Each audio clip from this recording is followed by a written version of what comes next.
This whole idea of making space, it's not that it's wrong, it is a viable technique. I think it's a way to simplify mixing. Mixing is not a puzzle that you carve a piece and you insert the other. It doesn't work like that. Mixing, it's in the word. You mix sounds.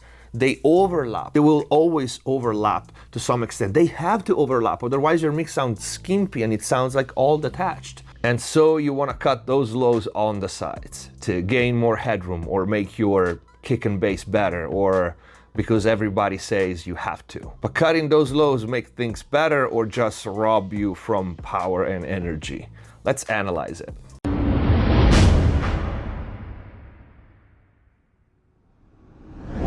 Hello everyone, welcome back to MixBest TV. Hope you're having a great day. Before we start, please check the info box down below for my mixing courses on Pro Mix Academy, free plugins, special discounts and offers, and if you want to support the channel, but most important, if you really want to learn how to mix and master professionally, click the join button down here, become a MixBest TV member, access the already big and always growing library of full mixing courses, start to finish, mastering courses on so many different genres, special videos and a lot more. And if you want to support the channel a little more, grab some merch. It's much appreciated. Probably the one move that every single tutor online, YouTube channel, Instagram chart, you name it, tell you to do. The two main reasons you hear are usually one, to gain more headroom because lows on the sides apparently are useless and rob you headroom. And two, to make space for kick and bass, right? Now in this video, I'll analyze this a little bit and tell you why, to me, it makes very little sense. But before doing that, let's analyze a handful of top charting mixes in many different genres and see what's going on down there. And if you haven't already, please watch my video about why you shouldn't use mix-side EQ all the time and by default. I will not play the full songs, otherwise YouTube is gonna take the video down or give us a strike and everything, but they are all very popular, top charting. So we start with Dua Lipa, Levitating, one of the most successful track this past 2 years probably.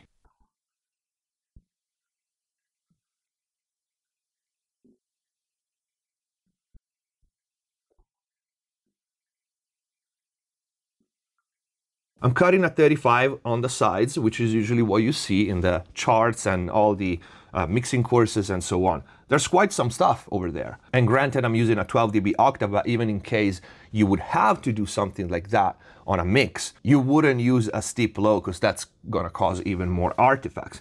So there's quite some stuff that we can hear, right? Let's try another one. For example, Dua Lipa Still, Love Again.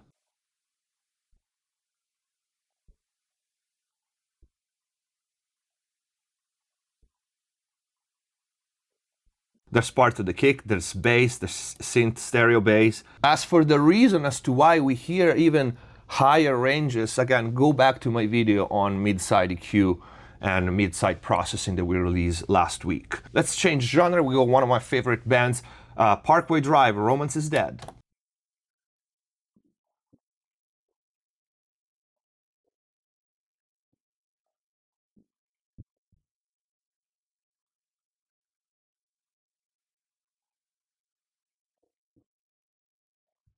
Okay, there's a pretty massive amount of guitars and bass, and even if we go lower, we keep hearing things. Hard, Rihanna.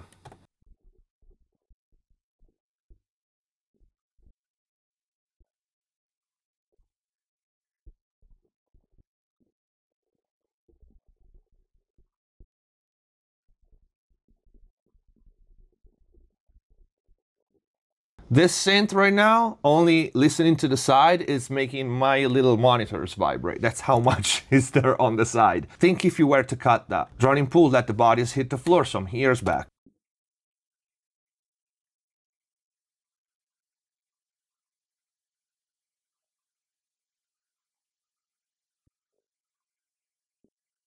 Imagine Dragon, Believer.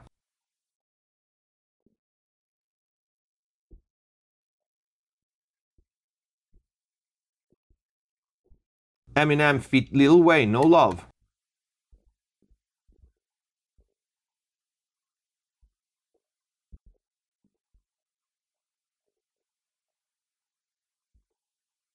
Right, again, kick, you can hear it very, very clearly. The 808, you can hear very clearly. Perfect Circle, Outsider.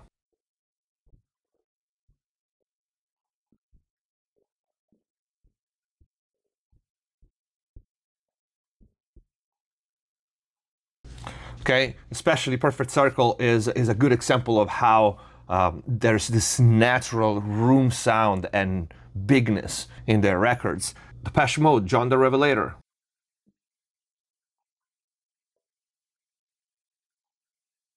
Limp Bizkit, Nuki.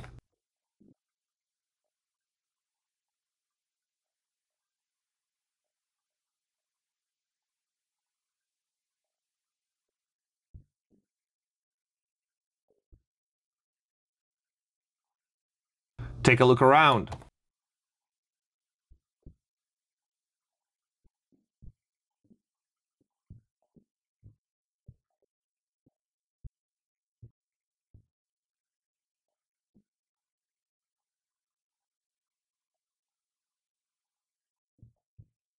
Rammstein, Mein Teil.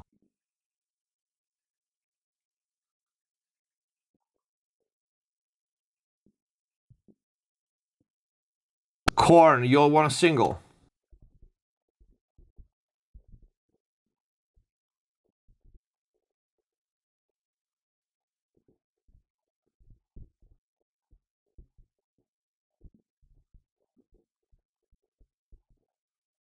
Same thing as Rihanna, my little monitors are vibrating, just monitoring the sides. But like how throat.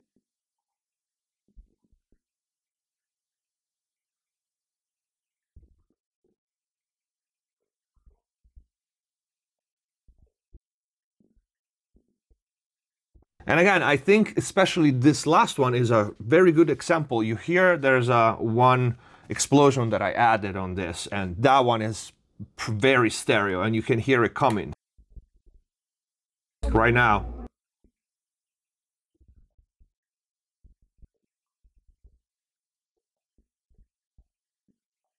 And for the rest, you can still hear the movement and the rumble and the modulation of the effects on the 808 and other sounds that are there, but they're very low in volume. But again, think about cutting that out. And here's the analysis. For what reason would you cut it out?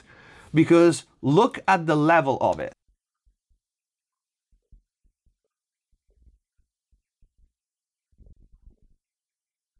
It's so much lower than the full stereo, okay?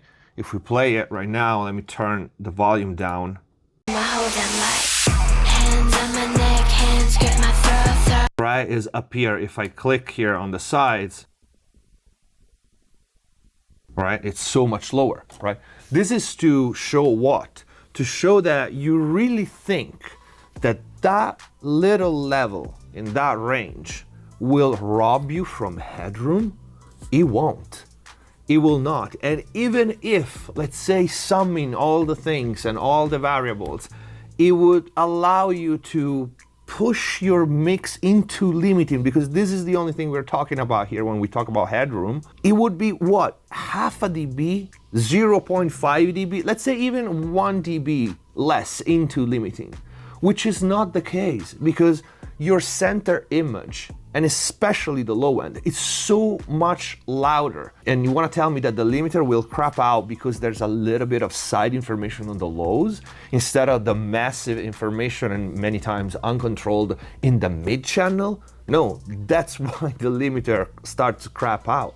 Not because there's a little bit of information of low energy on the sides. Of course, MSEQ and removing sub energy from the sides, sub, not lows, is useful if you have a mix that either have a problem and for some reason they have just massive amount of energy on the side in the sub range, or you have maybe a synth patch, or you have even a recording. Sometimes happen, you record something in stereo and there's some kind of rumble, which is literally noise. It's not this. What we heard in all these mixes, it's not rumble. That's part of the energy. It's part of what makes a mix wide, and not just wide and pretty at the top, but with balls, right? Which are in the low mid range. And I said this before, take for example the space knob on the SSL Fusion. What it does is literally it pushes the level of the sides in the low range from, let's say, 180 and below. Okay, that's what it does. It does something else with the phase, but that's the concept. So to cut the size, to be able to push a track more into limiting for more loudness, I personally think it's bullshit. Now, granted that I never actually sat there and grab a track with a little bit of low information like this, push it to oblivion, and then removed some of the side low information to try to push half a dB or 1 dB more. First of all, because I don't need it. It's well documented how loud my masters can be out there. And that, if anything, proves that you don't need to do that to reach those levels. And second, because I much rather have a mix that is wide, is ballsy, has weight, and it's 1 dB less, or even 2 dB less of loudness. I actually don't care. It's funny because my masters are very loud and clean, but I actually never really care about loudness unless a client asks for a specific number. My masters comes out like that because that's how far I can push them and still be clean, or a good compromise. The second reason, to make space for your kick and snare, okay? Let's analyze really quick another mix that I mastered. This one is correct. Peacock feature Madsen. Listen to this.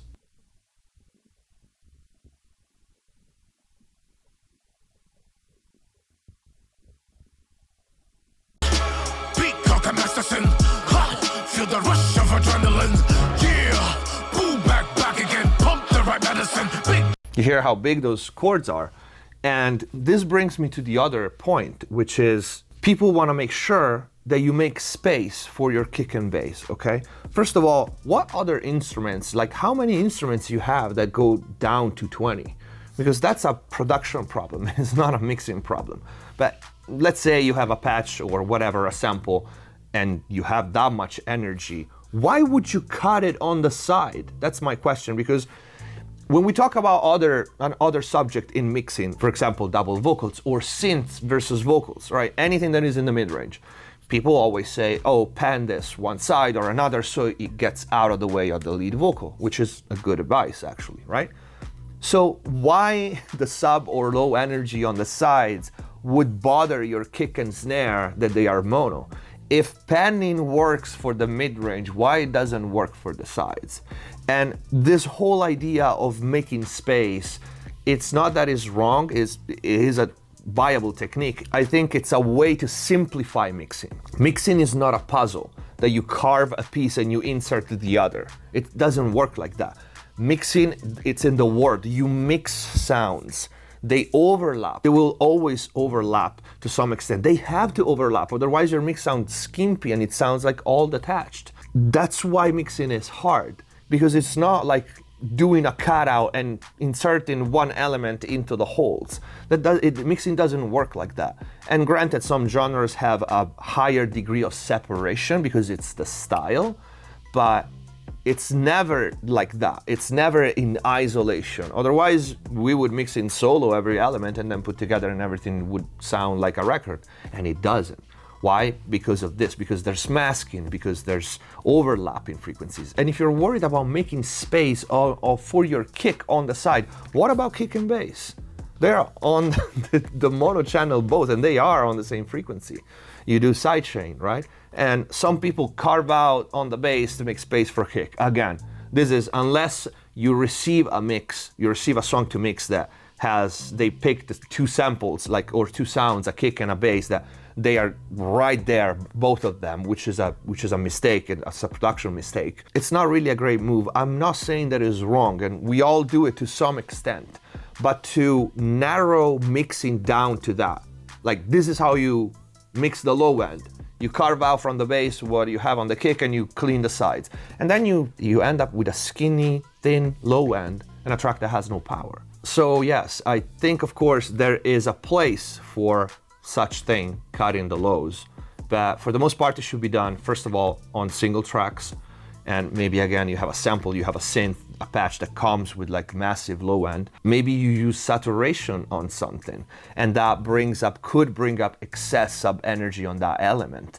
But aside from those situations, the go-to default advice, cut the low end from 35 and down on the sides, it's absolute BS to me. But you can do the test yourself. And of course, like I said, Some genres like rock and metal, they do have more low, mid, and low information on the sides because that's how the genre is. While instead more pop or EDM, they might not, and I say might because some song, their power is exactly in that, in being able to mix the side low end and make the song sound like huge. And all this is in relation, of course, to the video about mid-side processing that we released last week and why it shouldn't be a go-to. And that video will also help explaining what we were hearing when we were soloing the sides in the low and why we were hearing also other things. Anyway, I want to hear you guys in the comments down below. If you like this video, please don't forget to leave a like and share. Let me know what you think. Let me know your experience. Check the info box with all the links before you go. Subscribe if you haven't already. Stay safe. See you next time. Hands on my neck, hands grip my throat. Lift me up, man, take control. Heart is so gone, my tight. Don't you know I fall